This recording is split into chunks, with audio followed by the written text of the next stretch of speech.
अस्सलाम वालेकुम। इन्फ्लेशन जो कि इस वक्त पाकिस्तान का बहुत हॉट टॉपिक है। वैसे तो बेशुमार मसाइल में इस वक्त मेरा प्यारा पाकिस्तान घिरा हुआ है, लेकिन उनमें जो टॉप ऑफ द टॉप मसला है वो इस वक्त इन्फ्लेशन का है। और इस वक्त इन्फ्लेशन मैं आपको बता दूं कि फिस्कल ईयर 2023-24 के मुताबिक 23.4% है। ये फिस्कल ईयर 2023-24 के मुताबिक है, जो कि पिछले साल यानी कि फिस्कल ईयर 2022-23 के मुताबिक ये इन्फ्लेशन रेट जो सा था ये 29.4% था। पिछले साल के मुकाबले में कंपैरिजन अगर किया जाए तो 5 to 6% का डिक्लाइन आया है। लेकिन ओवरऑल अगर बात की जाए तो ये अलार्मिंग सिचुएशन है, क्योंकि आपको पता है कि इन्फ्लेशन जैसे डबल डिजिट में एंटर हो जाती है तो ये इकोनॉमी के लिए बहुत ज़्यादा हार्मफुल होती है। इन्वेस्टर्स ठीक तरीके से इन्वेस्टमेंट नहीं करते क्योंकि प्राइसेस स्टेबल नहीं है। एक सस्टेनेबल इन्फ्लेशन रेट जो कि 2 to 3% होता है, 4% 5% होता है, ये इकोनॉमी के लिए फ़ायदेमंद होता है, हेल्दी होता है। लेकिन जब ये डबल डिजिट में एंटर हो जाए तो समझ लें मामला गड़बड़ है। और डबल डिजिट से भी क्रॉस करके ये समझ लें कि नियरली 30% से ये अब 23.4% से आ गई है। यहाँ पे मैं फिस्कल ईयर का बता दूँ, बहुत सारे बच्चों को या लोगों को नहीं पता क्या होता है। देखें, फिस्कल ईयर ये जुलाई टू जून का एक दौरानिया है। हर साल यकम जुलाई से स्टार्ट होता है और अगले साल एंड ऑफ जून तक चलता है।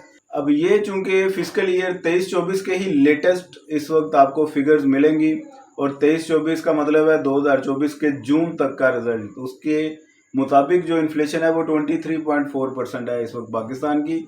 और उसके बाद जो लेटेस्ट फिस्कल ईयर है वो 2000 इस वक्त जो जा रहा है 24-25 का जा रहा है, जो यकम जुलाई 2024 से स्टार्ट होके 2025 के एंड ऑफ जून तक चलेगा। तो ये फिस्कल ईयर की कहानी है। अब इसमें ये जो इन्फ्लेशन रेट निकाला गया है ये थ्रू सीपीआई इन्फ्लेशन निकाला गया, consumer price index. Consumer price index क्या होता है ये भी मैं बात आपको यहाँ पे क्लियर करता चलूँ। जिन जिन को नहीं पता वो अपने पल्ले बांध लें। स्टूडेंट्स के लिए भी ख़ास तौर पे ये इम्पोर्टेंट है, क्योंकि ये जो मास्टर लेवल बीएस लेवल के जो स्टैट के इकोनोमेट्रिक्स के स्टूडेंट है उसमें सीपीआई पे नोट लिखें, ये अक्सर वो पूछ लेता होता है। आम जनता को भी ये बात पता होनी चाहिए। तो बेसिकली ये वेटेड एवरेज प्राइस इंडेक्स है, जिसमें आप weighted average of prices of basket of goods and services जो कि किसी भी नेशन के कंज्यूमर्स ने स्पेंडिंग और एक्सपेंडिचर्स किए होते हैं, उन गुड्स एंड सर्विसेज के एक्सपेंडिचर्स का आप प्राइस इंडेक्स निकालते हैं। अब जिस तरह ये 23.4% इन्फ्लेशन थ्रू सीपीआई निकाली गई है, इसका मैं आपको बता दूं ये निकली किस तरह से है। इसको पाकिस्तान ने डिफरेंट सेक्टर्स में डिवाइड किया, हर सेक्टर की अलग अलग इन्फ्लेशन काउंट कर ली। मिसाल के तौर पे house, fuel, electricity and gas, ये एक सेक्टर है। इस सेक्टर की इन्फ्लेशन की अगर बात की जाए 35.3% इसकी इन्फ्लेशन रही। उसके बाद दूसरा सेक्टर आपका पेरिशेबल गुड्स।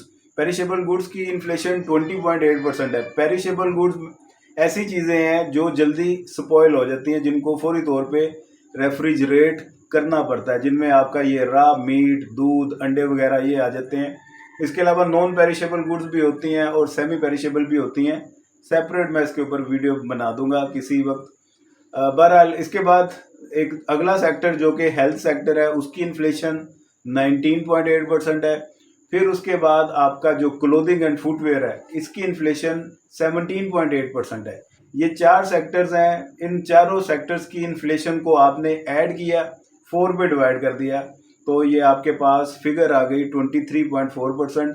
ये आपकी एनुअल इन्फ्लेशन रेट है। तो यहाँ पे मिसाल के तौर पे मैंने इन चार सेक्टर्स का यहाँ पे जिक्र किया। बाकी तीनों सेक्टर तो प्राइवेट हैं, जिसमें आपका हेल्थ सेक्टर ये भी प्राइवेट भी है, गवर्नमेंट भी है। क्लोथिंग एंड फुटवेयर ये टोटली प्राइवेट सेक्टर है। इन्होंने हाथ होला रखा है, 17.8% इसकी इन्फ्लेशन है। और आपकी पेरिशेबल गुड्स प्राइवेट सेक्टर है, तो गवर्नमेंट में भी इसका इन्फ्लुएंस है, लेकिन ये भी ज़रा काम कंट्रोल में रहा, 20 पॉइंट समथिंग % है। लेकिन जो प्योरली गवर्नमेंट के कंट्रोल में आता है, जिसमें इलेक्ट्रिसिटी, फ्यूल और गैस, इनकी इन्फ्लेशन की बात की जाए तो ये इसने रिकॉर्ड तोड़ दिया जी। सबसे हाई ये है, 35.3% इसकी इन्फ्लेशन है। तो आप इमेजिन कर लें, बाकी जो प्राइवेट सेक्टर हैं जिनको बेचारों को अपनी रेपूटेशन वो प्यारी है, वो फिर भी ज़रा हाथ कंट्रोल में रखते हैं, लेकिन गवर्नमेंट ने किसी किस्म का कोई लिहाज नहीं किया और ताबड़तोड़ इन्होंने अवाम पे हमले किए हैं महंगाई के। और सीपीआई ये month MOM month of month inflation भी ये निकाली जाती है। हर मंथ की इन्फ्लेशन अगले मंथ के साथ, पिछले मंथ के साथ कंपैरिजन करने के लिए भी सीपीआई इन्फ्लेशन रेट निकाला जाता है। और अगर मंथली बेसिस पे कंपेयर किया जाए तो जून 2024 की इन्फ्लेशन 12.4% है, जो कि पिछले महीने यानी कि मई 2024 में 11.6% थी। अब फिस्कल ईयर 2024-25 में अल्लाह करे ये इन्फ्लेशन रेट मजीद ज़रा नीचे आए तो कुछ हालात साजगार हों। अब इनके टारगेट देखते हैं, प्रेफरेंस देखते हैं क्या इन्होंने सेट की हुई हैं। वैसे अगली किसी वीडियो में मैं आपको ये भी बता दूंगा कि टारगेट क्या है, कहाँ तक ये इन्फ्लेशन को देखना चाहते हैं अगले साल। अल्लाह पाक हम सबको हिदायत दे, पाकिस्तान की हिफाजत करे। अल्लाह हाफिज़।